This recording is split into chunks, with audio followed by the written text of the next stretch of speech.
اللہم نور قلوبنا بالقرآن وزین اخلاقنا بالقرآن وادخلنا الجنة بالقرآن ونجنا من النار بالقرآن۔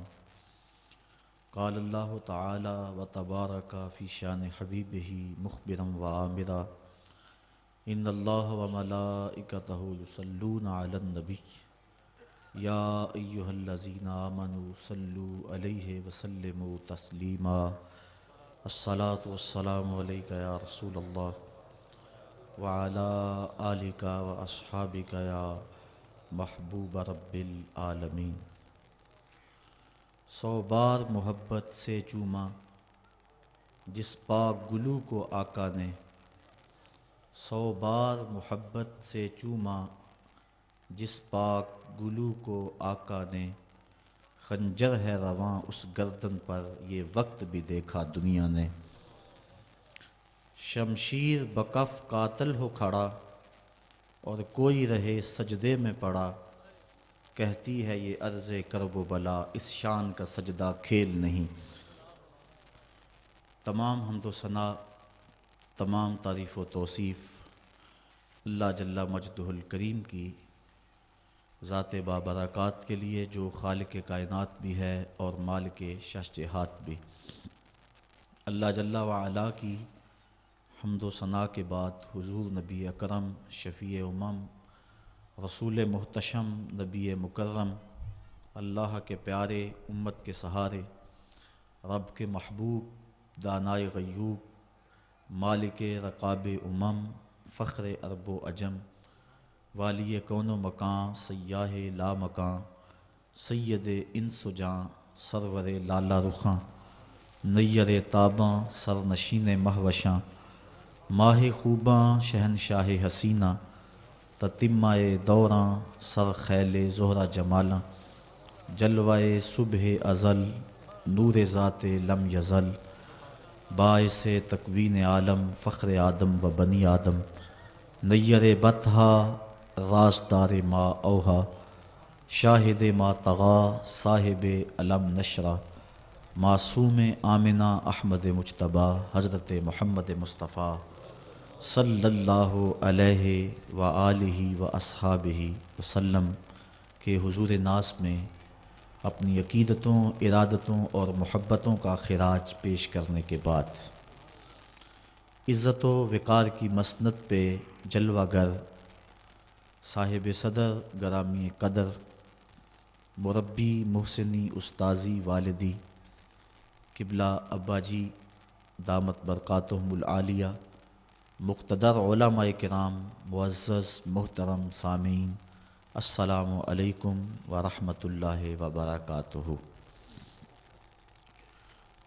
آپ سر دوپہر سے اس وقت تک شہدائے کربلا کی یاد میں یہاں جلوہ گر ہیں۔ اللہ تعالیٰ جل شانہ آپ کی حاضری کا ایک ایک لمحہ اپنی بارگاہ میں قبول فرمائے۔ دور دراز سے سفر کر کے احباب اس اجتماع میں شریک ہوئے، اللہ آنے والوں کے قدموں کو گلزار کر دے۔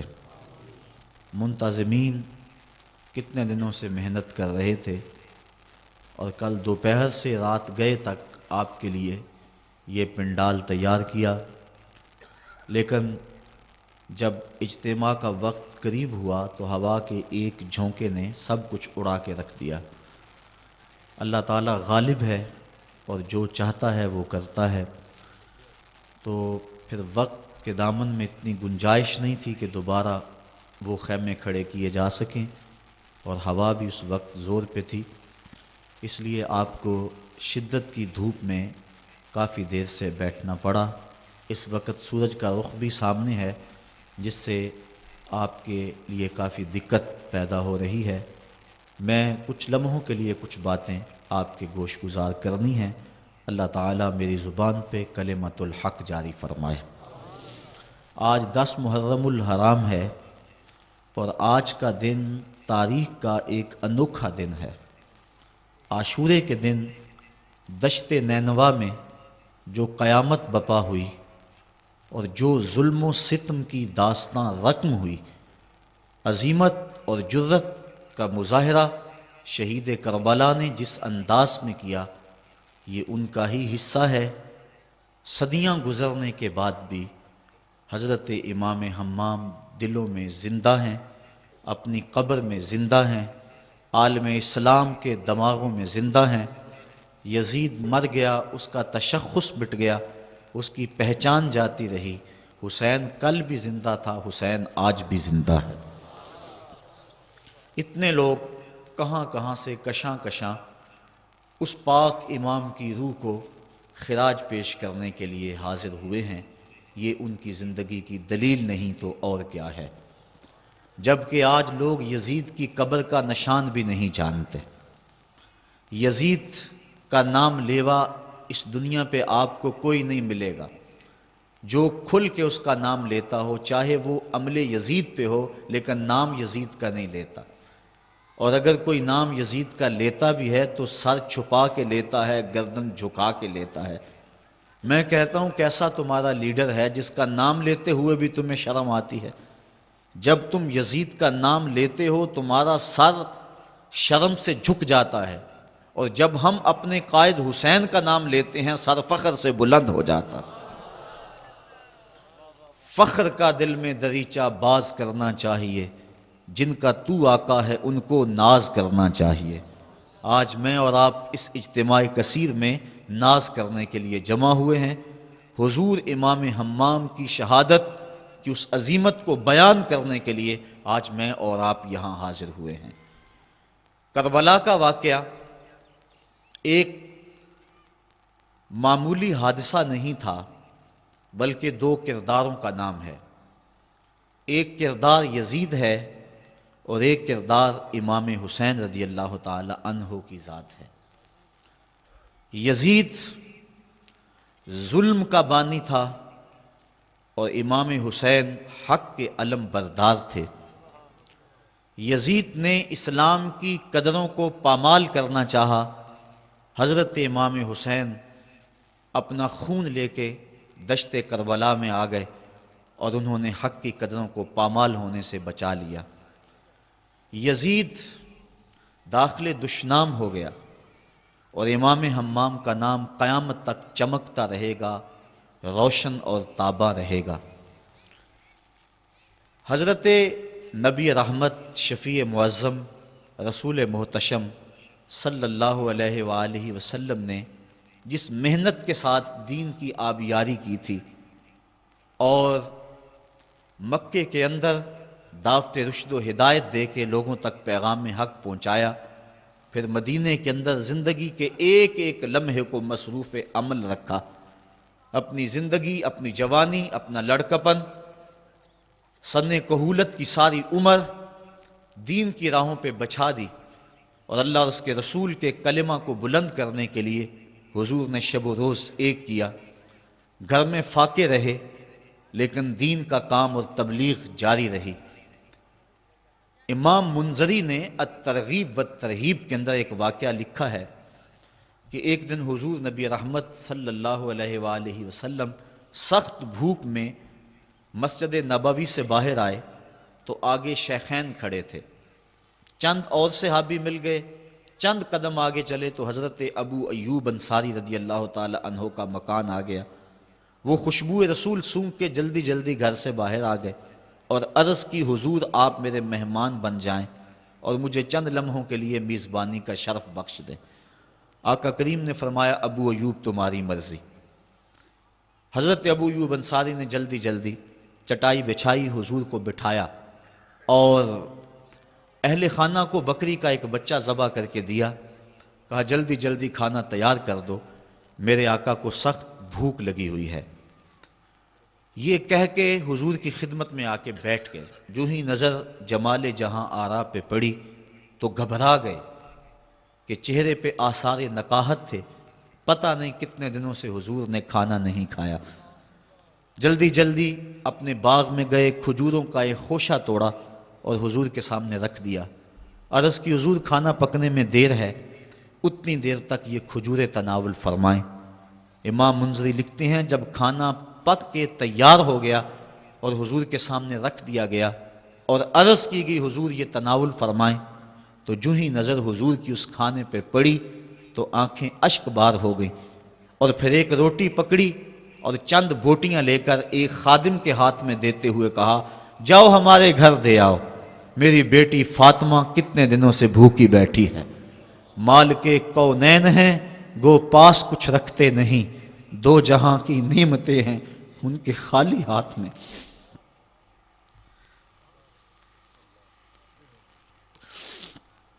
یہ بات کر لینا بھی آسان اور اس کو سن لینا بھی آسان، لیکن عملاً اس راستے سے گزرنا پڑے تو دن کو تارے نظر آ جائیں۔ گھر میں بیٹی فاقوں سے ہو، میں دیکھوں کیسے تبلیغ جاری رہتی ہے، کیسے تقریر جاری رہتی ہے۔ گھر میں بیٹی فاقوں سے ہے لیکن پیغمبر اسلام تبلیغ جاری کیے ہوئے ہیں۔ کبھی طائف کے بازاروں میں پتھر کھائے جا رہے ہیں۔ درود شریف پڑھیے۔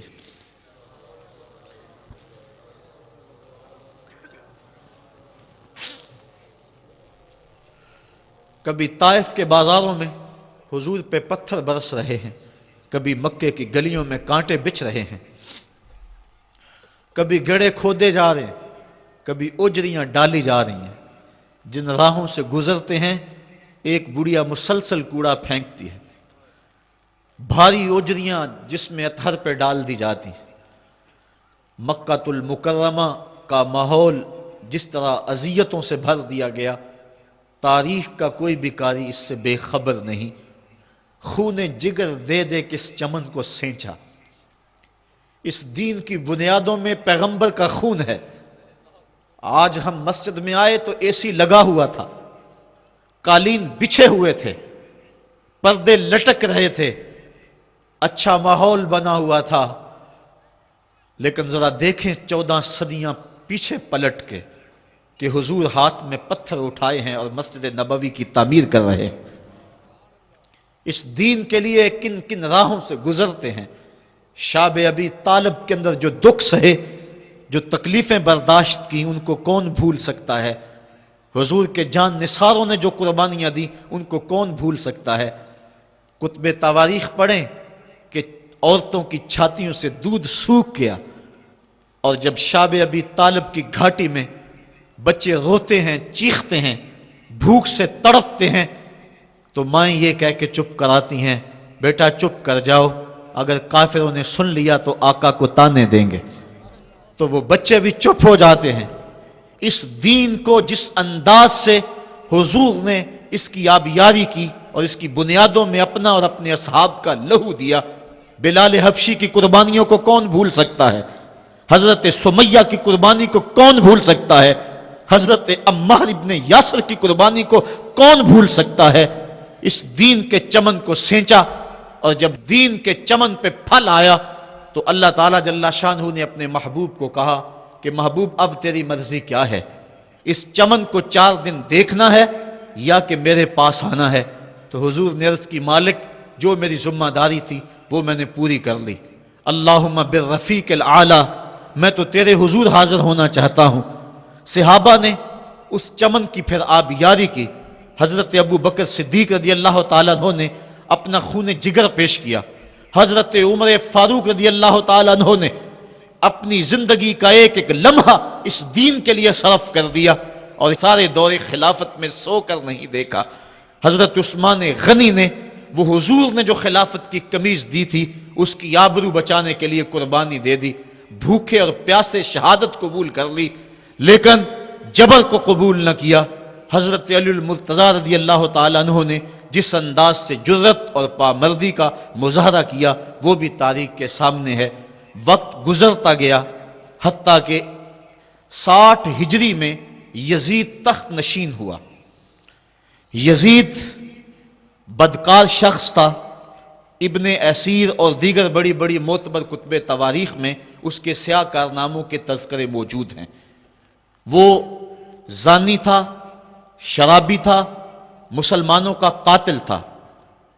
بنت عنب کے ساتھ شہر مکہ اور شہر محبوب مدینہ تو رسول میں جو اس کی بدمعاشیاں ہیں ان سے کون بے خبر ہے؟ اس نے شہر مکہ میں بیٹھ کے شراب پی اور حضرت امام حسین رضی اللہ تعالی عنہ جب گزرے تو اس نے ایک جام بڑھاتے ہوئے نواسہ رسول کے آگے پیش کرتے ہوئے کہا کہ اس کو پی لو، کہ قرآن نے یہ نہیں کہا کہ شرابیوں کے لیے خرابی ہے، بلکہ قرآن نے تو کہا نمازیوں کے لیے خرابی ہے، لہٰذا یہ شراب کا جام لے لیجئے اور اس کو نوش کر لیجئے۔ حضرت امام حسین اللہ یاس باللہ کہتے ہوئے آگے گزر گئے۔ انہوں نے یزید کی ان کرتوتوں کو اپنی آنکھوں کے سامنے دیکھا تھا، اور اس کے سیاہ کارنامے حضرت عبداللہ فرماتے ہیں کہ ہم نے اس وقت اس پہ خروج کیا جب ہمیں یقین ہو گیا کہ اس کی کرتوتوں کی وجہ سے آسمان سے کہیں پتھر نہ برسنے لگ جائیں۔ صرف واقعہ کربلا ہی نہیں، اس نے مدینہ تو رسول کے اندر 700 صحابہ کو شہید کیا، 10,000 تابعین کو قتل کیا، اور 300 نوجوان خواتین کی آبرو ریزی کروائی، اور مکہ المکرمہ میں یزید نے کعبۃ اللہ پہ سنگ باری کی۔ یہ تاریخ کے حوالے ہیں جو آپ کے سامنے رکھ رہا ہوں، حتیٰ کہ پورا مطاف پتھروں سے بھر گیا، کعبے کا غلاف جل اٹھا، حضرت اسماعیل علیہ السلام کے عوض میں جو دمبا آیا تھا اس کے سینگ کعبۃ اللہ کی چھت پہ رکھے گئے تھے، وہ سینگ بھی جل گئے۔ اسی لیے ان ایام کو ایام حرہ کہا جاتا ہے تاریخ کے اندر۔ 3 دن تک مسجد نبوی میں نہ اذان ہوئی نہ اقامت ہوئی، اور مسجد نبوی کے اندر یزید کی فوجوں کے گھوڑے بندھے رہے، منبر رسول کی حرمت پامال کر دی گئی۔ اب وہ یزید جب تخت نشین ہوا تو حضرت امام حسین رضی اللہ تعالی عنہ کو ولید بن عتبہ نے بلا کر کہا کہ تم یزید کے لیے بیعت کر لو۔ تو حضرت امام حمام حضرت امام حسین نے 2 ٹوک کہا کہ یہ کیسے ہو سکتا ہے کہ میں اس جیسے ظالم شخص کے ہاتھ پہ بیعت کروں۔ آپ یہ کہہ کے پلٹے تو مروان بن حکم نے مشورہ دیا کہ یہ موقع ہے، جانے نہ دو، اگر یہ چلے گئے قابو پانا دوبارہ مشکل ہوگا، لہٰذا ابھی ان کو قتل کر دیا جائے۔ یہ حضرت امام حسین رضی اللہ تعالی عنہ کے کانوں میں آواز پڑی۔ روایات میں آتا ہے کہ آپ نے انہی قدموں کے بل پیچھے پلٹ کے نیام سے تلوار باہر نکالی اور ہوا میں لہرانی شروع کر دی۔ محمدی کچھار سے حیدری شیر نکل آیا، کہا ولید بن عقبہ تو ہمیں نہیں جانتا ہم کون ہیں؟ آنا حسین ابن علی ابن ابی طالب، میں حسین ہوں، علی کا بیٹا ہوں، اور علی ابو طالب کا بیٹا ہے۔ ہمارے گھر میں قرآن اترتا رہا ہے، فرشتے ہمارے گھر میں آتے رہے ہیں۔ وَيَزِيدُ ابن المعاویہ فاسقن فاجرن قاتل النفس مولن بالفسق شارب الخمر، اور یزید فاسق ہے، فاجر ہے، مسلمانوں کا قاتل ہے اور شراب پیتا ہے، اس لیے حسین ڈنکے کی چوٹ پہ یزید کی بیعت سے انکار کرتا ہے۔ حضرت امام حمام امام حسین رضی اللہ تعالی عنہ نے انکار بیعت کی وجہ بیان کر دی۔ آج یہ پراپیگنڈا کیا جاتا ہے کہ یہ 2 شہزادوں کی جنگ تھی اور یہ اقتدار کے لیے سب کچھ ہوا۔ اگر یہ بات ہوتی تو ترمح بن عدی کہہ رہا ہے، حاتم طائی کا پوتا، جب آپ میدان کربلا کی طرف بڑھ رہے ہیں، حضور آپ میرے پہاڑوں میں آ جائیں اور 5000 کا لشکر آپ کی پشت پہ رکھ دوں گا، اور آپ جدھر بڑھیں گے وہ جان نثاری کرتے ہوئے آپ کے پیچھے ہوں گے اور یزید کی حکومت کے ٹکڑے کر کے رکھ دیں۔ حضرت امام حمام امام حسین نے ترمح بن عدی بن حاتم کی اس پیشکش کو ٹھکرا دیا، کہا میں تو کسی اور کام کے لیے جا رہا ہوں۔ یزید کے چہرے سے اس نقاب کو نوچنا تھا، اس کے مکروہ چہرے کو لوگوں کے سامنے ننگا کر کے بتلانا تھا کہ یہ وہ شخص ہے کہ جس کے بارے میں میرے محبوب اور میرے نانا نے خبر دی ہے کہ بنو امیہ کا ایک ظالم شخص میری سنت کو بدلے گا، اور وہ سنت کو بدلنے والا یہی شخص یزید ہے۔ تو حضرت امام حمام حضرت امام حسین رضی اللہ تعالی عنہ، واقعہ بڑا طویل ہے۔ مدینہ تو رسول چھوڑا، اور 8 دن حاجی مدینہ تو رسول میں رہتا ہے، اور چھوڑنا قیامت سے کم نہیں ہوتا۔ اور حسین تو پیدا مدینے میں ہوئے تھے، ان کا مسکن مدینے میں، وہ کھیلنے کے لیے نکلتے تھے تو مسجد نبوی کا صحن ہوتا تھا۔ حضرت امام حسین کے گھر کا دروازہ مسجد نبوی کے اندر کھلتا تھا۔ وہ حسین جو مسجد نبوی میں کھیلتا رہا، حضور کے کندھوں پہ سواری کرتا رہا، اور حضور ان کو پکڑ کے اپنے پاؤں پہ اور اپنی رانوں پہ اور اپنے پیٹ پہ اور اپنے سینے پہ بٹھاتے رہے، جن کے لیے حضور خطبہ چھوڑتے رہے، سجدوں کو طول دیتے رہے، وہ حسین ابن علی آج اس شہر مدینہ کی بہاروں کو چھوڑ رہے ہیں۔ حضور کی بارگاہ میں آخری سلام کہہ کے اپنی والدہ ماجدہ کی حضور سلام کہنے کے بعد حضرت امام حمام مدینہ الرسول سے مکہ المکرمہ گئے۔ وہاں پہنچ کے آپ نے ماہ شعبان، ماہ رمضان، ماہ شوال اور ماہ ذیقعد اور ذی الحج کے کچھ دن گزارے۔ 2 ذی الحج کو، یا ایک روایت میں 7 یا 8 ذی الحج کو پھر شہر مکہ بھی چھوڑ دیا۔ قصہ طویل ہے کہ 150 خطوط تھے کوفیوں کے، جنہوں نے لکھا تھا کہ ہمارا امام کوئی نہیں، آپ آئیں اور ہم آپ کی قیادت کے اندر حق کا علم لہرانا چاہتے ہیں۔ صحابہ نے ان کی بے وفائی اور بے مروتی کا تذکرہ کیا تو حضرت امام حمام نے فرمایا میں جانتا ہوں ان کے رویوں کو، لیکن اب انہوں نے چونکہ مجھے خط لکھے ہیں اور اگر میں نہ گیا تو وہ قیامت کے دن کہیں گے کہ مالک ہم نے تو تیرے رسول کے نواسے کو بلایا تھا، وہ ہماری مدد کے لیے نہیں پہنچا۔ فرمایا اگر میں جاتا ہوں اور کلمہ حق بلند ہو جاتا ہے تو پھر بھی درست، اور اگر وہ بے وفائی کرتے ہیں اور اگر اس رستے میں مجھے جان دینا پڑتی ہے تو پھر بھی کوئی بات نہیں، پھر بھی میں مراد کو پہنچا ہوا اپنے آپ کو پاؤں گا۔ آپ مکہ المکرمہ سے کوفہ کی سمت روانہ ہوئے۔ رستے میں حضرت مسلم بن عقیل کی شہادت کی خبر ملی، لیکن پھر بھی آگے بڑھتے چلے گئے۔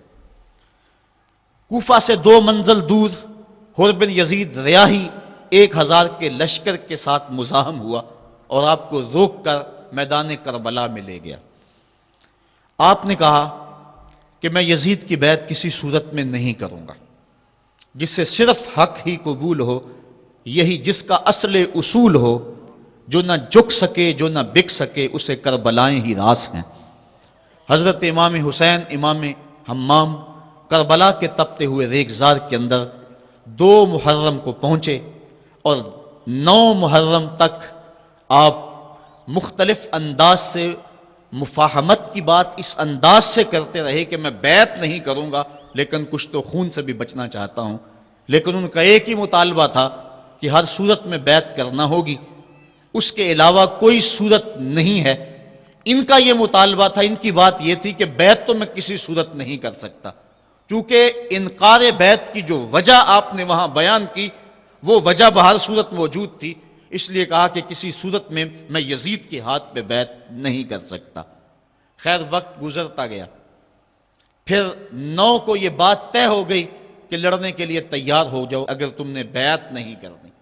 بیعت کرنے کی صورت میں مراعات سے نوازا جا رہا تھا، بڑے سے بڑا شہنشاہ بھی ہوتا اس کے پاؤں میں بھی لغزش آ جاتی، لیکن حضرت امام حسین رضی اللہ تعالیٰ عنہ نے فرمایا کہ یہ تخت و تاج کیا چیز ہیں، جن کی مسند محبوب کی گلی میں لگی ہو وہ تخت سکندری پہ کبھی تھوکا بھی نہیں کرتے، مجھے ان تخت و تاج کی پرواہ نہیں، میں تو کلمت الحق کے اعلیٰ کے لیے میدان عمل میں آیا ہوں۔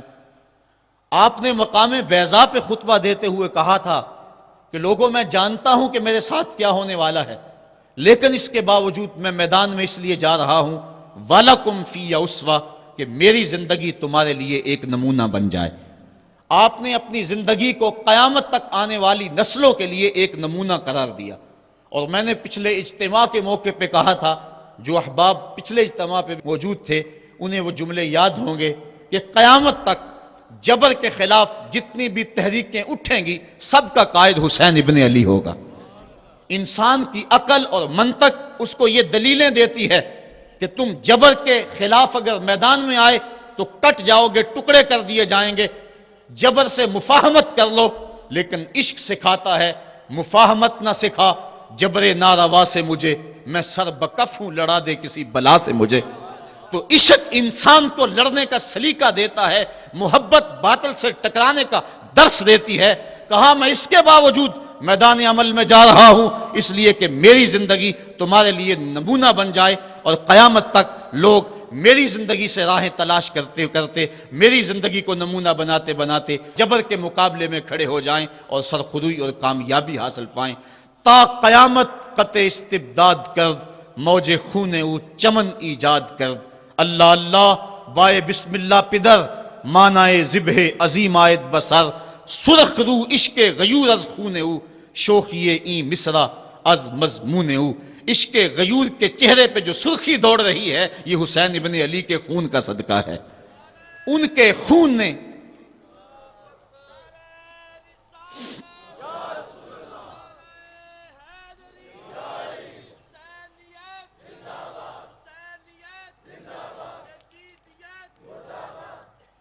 آپ نے 9 کی شب کو چراغ بجھا دیے، کہا یہ میری جان کے دشمن ہیں، تم اگر جانا چاہو تو جا سکتے ہو، میرے بعد تمہیں کوئی نہیں پوچھے گا. لیکن جانثاروں نے کہا یہ کیسے ہو سکتا ہے کہ آپ کا ساتھ چھوڑ کے چلے جائیں. پھر عاشورے کی وہ رات جو درد و اندوہ سے بھری ہوئی رات تھی، ساری رات عبادت میں گزاری. ایک طرف شراب چل رہی ہے اور دوسری طرف آنکھوں سے عشق رسول کی مستی چھلک رہی ہے.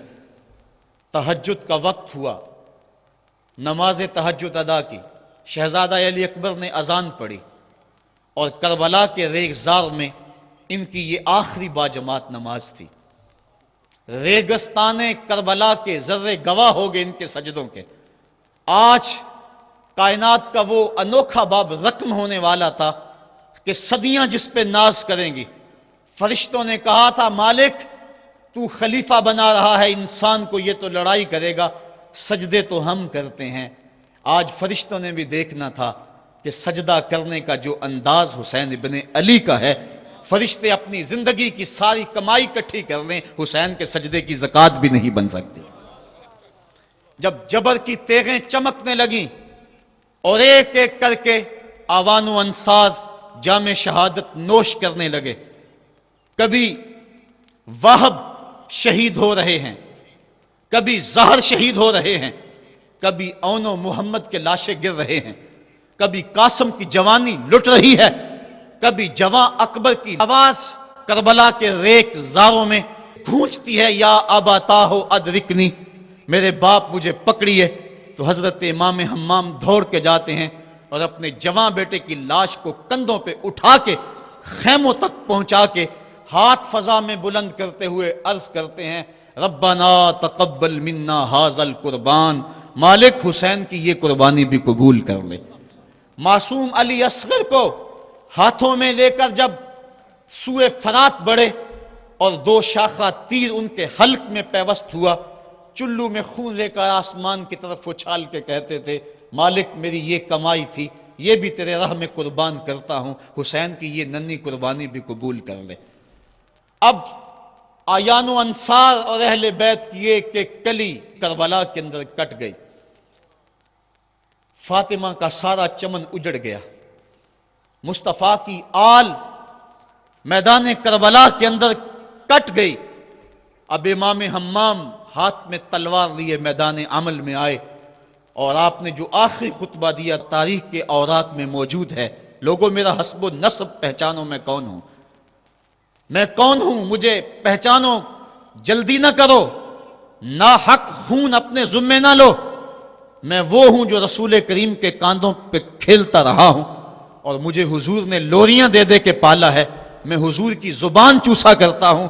اس وقت دنیا پر کسی نبی کی بیٹی کا بیٹا موجود نہیں، میرا حق پہنچانو. لیکن اشقیاء کے آنکھوں کے آگے اندھیرا تھا. عمر بن سعد جو رے کی حکومت کے لالچ میں سب کچھ کرنے کے لیے تیار تھا، وہ حضرت سعد بن ابی وقاص کا بیٹا ہے اور یہ وہ صحابی ہیں جن کے لیے حضور کہتے تھے فدا کا امی و ابی، اے سعد میرے ماں باپ تیرے اوپر قربان ہوں. غزوہ احد کے موقع پہ حضور ان کے لیے کہہ رہے ہیں، لیکن آج وہی میدان میں نکلا ہوا ہے. حضرت امام حمام امام حسین رضی اللہ تعالیٰ عنہ پھر میدان عمل میں آئے اور پھر دشمنان اہل بیت کے ساتھ جس جرت اور پامردی کے ساتھ آپ نے لڑائی کی اور آپ کی تیغ براں جس طرح ان کے سر کاٹتی اور ان کا خون چاٹتی رہی، تاریخ کے اوراق میں وہ روشن باب موجود ہیں. آواز آ رہی تھی یہ کون ذی وقار ہے، یہ کون شاہ سوار ہے، لباس ہے پھٹا ہوا، چھدا ہوا، کٹا ہوا، لخت لخت کٹا ہوا، پھر بھی ہے ڈٹا ہوا. یہ بال یقین حسین ہے، یہ نبی کا نور عین ہے۔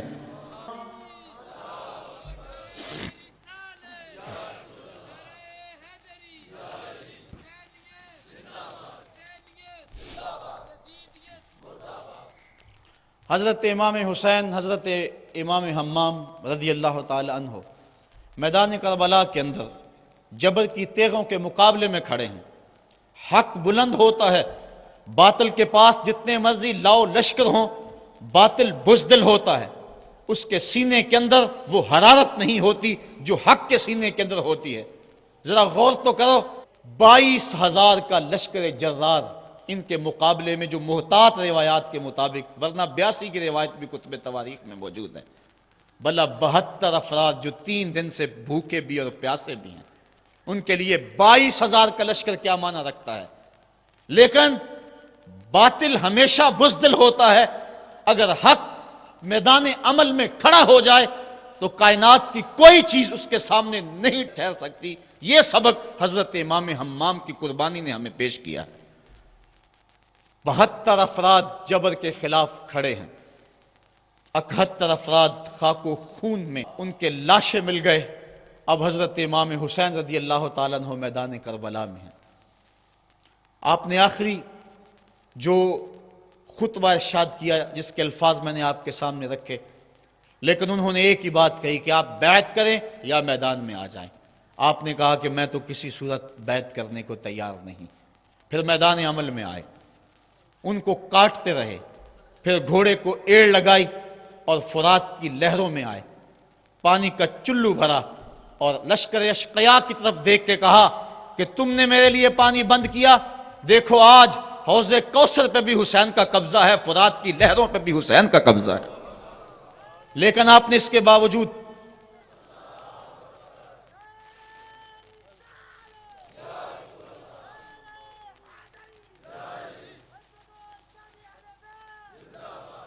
حضرت امام حمام، حضرت امام حسین رضی اللہ تعالیٰ عنہ نے پانی پیا نہیں۔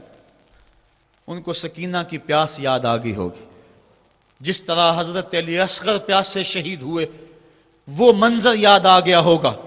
اور دوسری بات یہ تھی، یہ امتحان تھا، اس لیے حضرت امام حمام نے پانی نہیں پیا، لیکن ان کو بتلانا مقصود تھا کہ اگر میں چاہوں تو یہ پانی پہ قبضہ کر سکتا ہوں، اور پھر یہ ساقی حوض کوثر کے نواسے ہیں، اگر یہ اشارہ کرتے تو کوثر کی نہریں چھلک کے کربلا کے میدان میں آ جاتی۔ لیکن امتحان دینا مقصود ہے۔ مصطفیٰ کریم کے ہاتھ بھی اٹھے ہوئے ہیں، اللہم آت الحسین صبرا و اجرا، اے اللہ میرے بیٹے حسین کو صبر بھی بخش دے، اجر بھی بخش دے۔ حضرت امام حمام رضی اللہ تعالیٰ عنہ جبر کے مقابلے میں ڈٹے ہوئے ہیں، آپ کی تیغ برّاں ان کا خون چاٹتی رہی، پھر انہوں نے یک بارگی آپ کے اوپر حملہ کر دیا۔ حضرت امام حمام نے اس حالت کے اندر بھی اپنی زبان کو روکا اور زبان سے ہائے تک نہیں کی۔ آج شہادت حسین کو تماشا بنا کے رکھ دیا گیا ہے، اس انداز کے اندر اس شہادت کو بیان کیا جاتا ہے جس طرح وہ ترلے اور منتیں کر رہے تھے، پانی پانی کی صدائیں ان کے لبوں پہ تھی۔ نہیں، ایسا نہیں تھا، زخم پہ زخم کھا کے جی، خون جگر کے گھونٹ پی، آہ نہ کر لبوں کو سی، یہ عشق ہے دل لگی نہیں۔ جب محبت کا دم بھرا ہے تو سب کچھ کٹانا ہوگا اور کٹا کے بھی مسکرانا ہوگا۔ جو محبت کے دعویٰ رکھنے والے ہوتے ہیں ان کا امتحان ہوتا ہے، مشکل موقع پر ہی تو امتحان ہوتا ہے کہ اس موقع پہ یہ دامن صبر کو تھامتے ہیں یا نہیں تھامتے۔ اگر وہ ہائے ہائے کرتے رہے، وہ چیختے اور پکارتے رہے، اور وہ پانی کے لیے ہاتھ اور جھولی پھیلاتے رہے، اور جو پانی کے لیے جھولیاں پھیلاتے تھے انہوں نے پھر بیعت کیوں نہ کر لی؟ ان کو اتنا کچھ دیا جاتا تھا، اس کو قبول کیوں نہ کیا؟ انہوں نے یزید کے تخت و تاج کو قبول نہ کیا، یزید سے پانی کیسے مانگتے؟ وہ تو خود حوض کوثر کے والی کے نواسے تھے، وہ اوروں سے پانی مانگتے پھرتے۔ پوری تاریخ پڑھو کربلا کی، آپ کو نہیں ملے گا کہ حضرت امام حسین کی زبان سے ہائے بھی نکلا ہو۔ آپ نے ہر مشکل موقع پہ صبر کے دامن کو تھاما ہے، اور ہر قربانی پیش کرنے کے بعد ہاتھ اٹھا کر یہی کہا، ربنا تقبل منا ھذا القربان، مالک حسین کی یہ قربانی بھی قبول کر لے۔ اس کا یہ مطلب نہیں کہ یہ دکھ کم تھے، اس کا مطلب یہ نہیں کہ مظلومیت نہیں تھی، وہ مصیبتیں تو اتنی تھی کہ پتھر کا کلیجہ بھی شک ہو جائے۔ کائنات کا کلیجہ چاک چاک ہو جائے، لیکن اس کے باوجود چونکہ ان کے صبر کا امتحان تھا، اور جب آپ کے اوپر پہم تیر برسنے لگے، محتاط روایات کے مطابق 33 زخم تلواروں کے آپ کے بدن پہ تھے اور 34 گھاؤ نیزوں کے آپ کے جسم پہ تھے، بلکہ بہت سارے نیزوں کی انیاں ٹوٹ گئی تھی جسم میں۔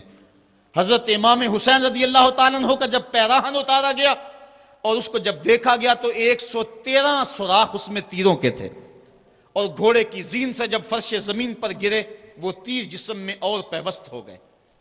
گھوڑے کی زین سے فرش زمین پر جب آنے لگے تو کافی عرصہ لگ گیا، چونکہ برچھیوں کی نوکوں پر آپ کتنی دیر تک معلّہ رہے۔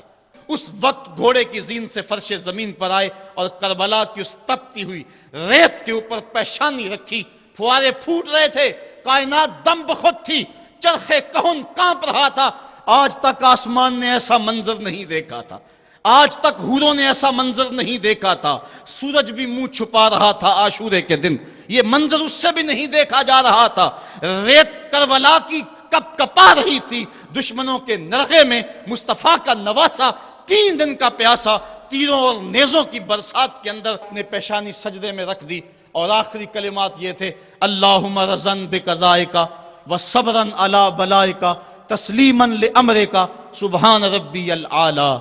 مالک، جو دکھ آئے، اذیتیں آئیں، مصیبتیں پہنچی، امتحان آیا، حسین اس پہ راضی ہو گیا، تیرے امر کو تسلیم کر لیا، تیری رضا پہ راضی ہوا۔ سب کچھ قربان کرنے کے بعد مالک حسین تیری تقدیر پہ راضی ہے، مالک تو بھی بتا، تو بھی حسین پہ راضی ہوا ہے یا کہ نہیں ہوا ہے؟ تو حضرت امام حمام کا سر اس وقت تن انور سے جدا کر لیا گیا جب آپ سجدے کے اندر جھکے ہوئے تھے، سجدے میں سر جھکا ہوا تھا کہ دست قاتل نے جدا کر دیا۔ ایک شخص حرم کعبہ کے حج کے لیے آ رہا تھا، لبیک اللہم لبیک کی صدائیں اس کے لبوں پہ تھی کہ اس کی شہادت ہو گئی، وہ فوت ہو گیا۔ آقا کریم کو خبر دی گئی، حضور فرمایا کل جب قیامت کا دن ہوگا تو جب یہ اٹھے گا تو جس حالت میں فوت ہوا اس حالت میں اٹھے گا، اس کے لبوں پہ لبیک کی صدائیں ہوں گی۔ حسین ابن علی کا جب سر کٹا اور جب جسم سے تن انور سے ان کا سر انور جدا ہوا، اس وقت سر سجدے میں رکھا ہوا تھا۔ بندہ جس حال میں جاتا ہے قیامت کے دن اس طرح اٹھایا جاتا ہے۔ باقی لوگ قبروں میں اور انداز میں اٹھیں گے، حسین جب قبر سے اٹھے گا سر سجدے میں رکھا ہوا ہوگا۔ قیامت تک حسین نماز میں ہے، قیامت تک حسین نماز میں ہے، قیامت تک حسین سجدے میں ہے، قیامت تک حسین کا سر اللہ کے حضور جھکا ہوا ہے، اور وقت کے یزیدوں کو للکار رہا ہے: وقت کے یزیدوں، تم اپنے اپنے دور میں پر پرزے نکالتے رہو گے، لیکن حسین کا سر اور حسین کے ماننے والوں کا سر کبھی بھی تمہارے سامنے نہیں جھکے گا۔ حسین کا سر کل بھی خدا کے سامنے خم تھا اور آج بھی خدا کے سامنے ہی سر خم ہے۔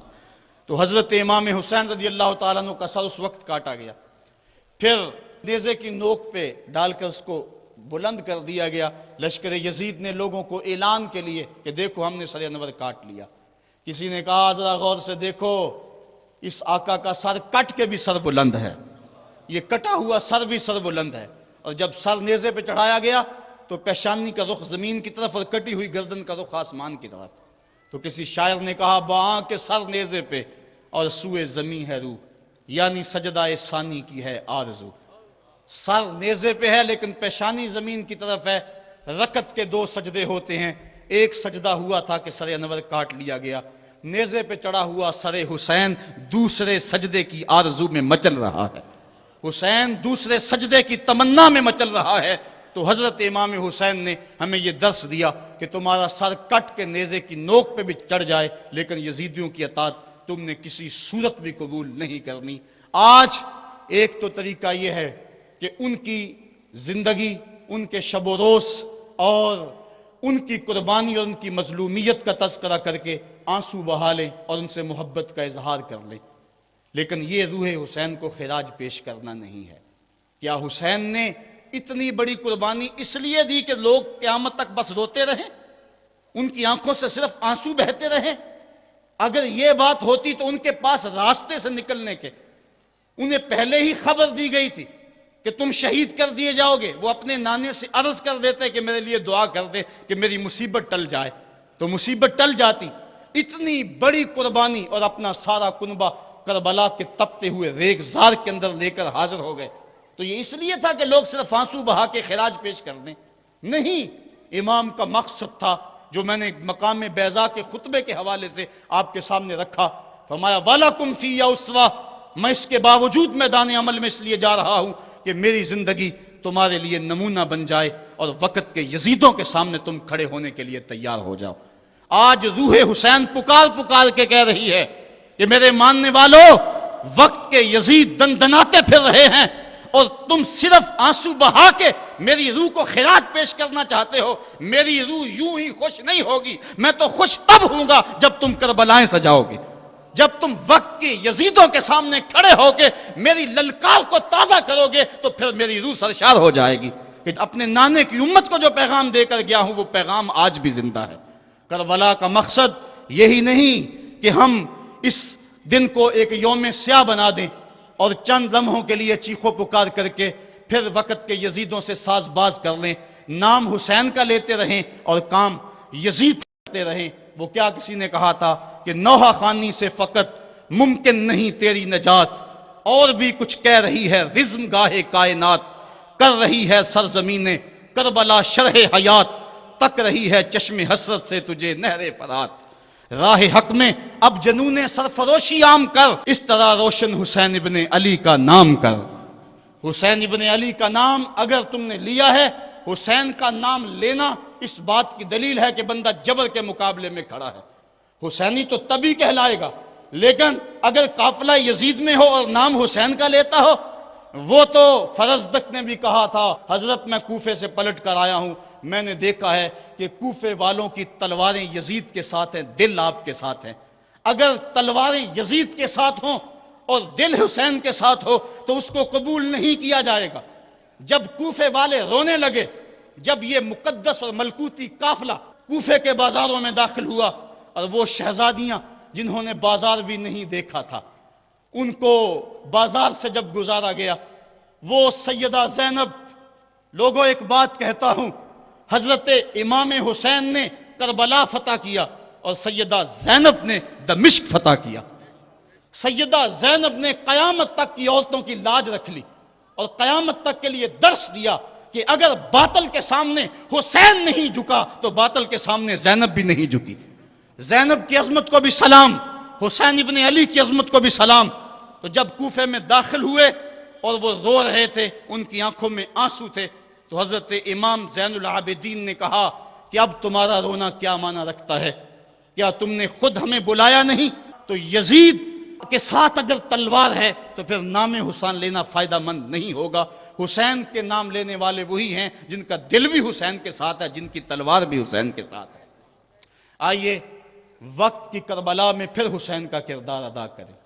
آج بھی گلی گلی یزید دندنا رہے ہیں، کچھ مقامی یزید ہیں، کچھ بین الاقوامی یزید ہیں۔ آج نبی کے دین کی قدروں کو پامال کیا جا رہا ہے۔ دنیا کا سب سے بڑا یزید بش ہے اور اس کے حواری ابن زیاد ہیں۔ اللہ کی حدوں کو توڑا جا رہا ہے اور یزیدی ٹولہ آج پھر حکمرانی کے مزے لے رہا ہے، اور وقت سخت اور مشکل ترین حالات میں داخل ہو چکا ہے۔ اس وقت فحاشی اور عریانی کا شیش ناک پھنکار رہا ہے۔ اگر ہم چند لمحوں کے لیے مل بیٹھ کے آنسو بہا دیں اور سمجھیں کہ حق ادا کیا، ہم حق ادا نہیں کر پائے۔ آئیے یہاں سے حسین ابن علی کا پیغام لے کے گھر گھر پہنچے اور ان کے نام کا ڈنکا بجا دیں، وقت کے یزیدوں پہ راشا طاری ہو جائے۔ ہمارا کردار، ہمارا عمل، ہماری للکار حسین ابن علی کی جانشینی میں ہو، اور پھر ہمارا اٹھنے والا قدم آگے بڑھتا رہے۔ ادارت المصطفیٰ کا یہی پیغام ہے، کربلا کا وہ پیغام اور کربلا کا وہ فرض ہمیں پکار رہا ہے کہ ہم میدان عمل میں آئیں، مصطفیٰ کریم کے دین کو لے کر گلی گلی نکلیں۔ آج جس طرح ظلم گلی گلی موجود ہے، وہ کیا کسی نے کہا تھا کہ ظلم بچے جن رہا ہے کوچہ و بازار میں، عدل کو بھی صاحب اولاد ہونا چاہیے۔ آج ہم نے بھی میدان عمل میں بڑھنا ہے۔ ادارت المصطفیٰ کے پلیٹ فارم سے درس قرآن کی جو تحریک اٹھی ہے، وہ حق کی آواز ہے، اور پاکستان کے طول و عرض کے اندر یہ نعرہ مستانہ بلند ہو رہا ہے کہ ہم قرآن کا پیغام لے کر گلی کوچوں میں جائیں گے۔ آج کا پیغام آپ کو دینا چاہتا ہوں، ہم راہی جہد و عظیمت کے منزل پہ جا کے دم لیں گے۔ ہم راہی جہد و عظیمت کے منزل پہ جا کے دم لیں گے، میدان عمل میں نکلے ہیں باطل کو مٹا کے دم لیں گے۔ ہم دہر کے ظلمت خانوں میں قرآن کا نور پھیلائیں گے، ہم کانٹوں کی ہر بستی میں سنت کے پھول سجائیں گے، ہر گھر میں عشق رسالت کے ہم دیپ جلا کر دم لیں گے۔ ہم راہی عزم و عظیمت کے منزل پہ جا کے دم لیں گے۔ ہم وارث شیخ مجدد کے شاہوں سے بغاوت کرتے ہیں، ہم وارث شیخ مجدد کے شاہوں سے بغاوت کرتے ہیں، ہم وقت کے ہر ایک اکبر سے اعلان نفرت کرتے ہیں، ہم خادم دین محمد کے ایک رب کی عبادت کرتے ہیں، لا دین اور کافر سوچوں کو سولی پہ چڑھا کے دم لیں گے۔ ہر فاسق فاجر حاکم کو، ہر غاصب خان وڈیرے کو، ہر ظالم خائن ظالم کو، ہر ڈاکو چور لٹیرے کو، ہر مغرب کے پرچارک کو، ہر چھوٹی سوچ کے گھیرے کو ہم کربل کے اس قاری کا پیغام سنا کر دم لیں گے۔ آفاق کے ہر گوشے میں قرآن سنا کر دم لینا، اب رکنا نہیں، اب تھمنا نہیں، فردوس میں جا کے دم لینا۔ اللہم اید الاسلام والمسلمین، اللہم اعز الاسلام والمسلمین۔ اے اللہ وقت کے یزیدوں کو غارت کر دے، حریت کے ان قافلوں کو منزل آسودہ کر دے۔ اے اللہ ہمیں عساکر اسلامیہ اور لشکر امام مہدی میں شمولیت کی توفیق عطا فرما، اور اگر ہماری قسمت میں یہ نہیں تو یہ سعادت ہماری اولادوں کے مقدر میں لکھ دے۔ ہماری نسلیں تیرے دین کی خدمت کریں، ہمارے بچے تیرے دین کی خدمت کریں، ہماری زندگی کا ایک لمحہ تیری راہوں میں بچھا رہے۔